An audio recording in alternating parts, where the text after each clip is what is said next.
L. Adrales from Kinder to Daisy.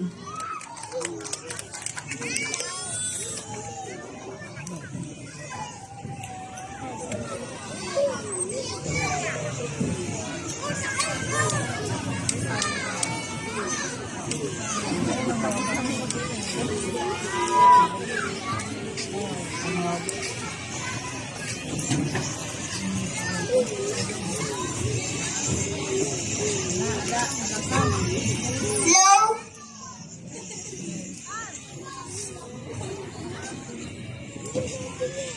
To our esteemed principal, Miss Shin.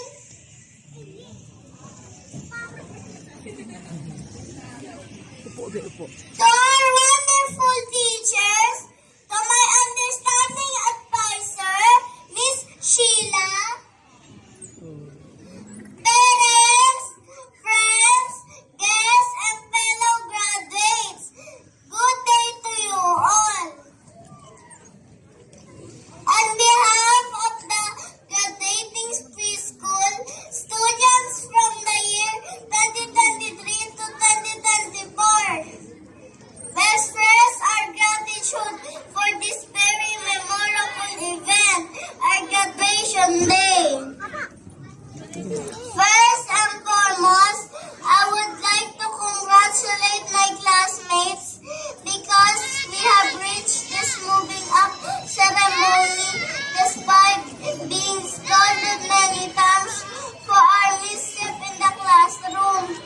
We still managed to finish our writing and reading tasks. To our teachers, thank you for teaching us so much that we can use as we grow up. Thank you for always being there to guide us every day. To our beloved school, the Blessed Mother Academy, thank you for all the knowledge. To the parents of my classmates, to Mommy, Daddy, and Mama, thank you because even though we are mischievous and often stubborn, you still always teach us to be good children.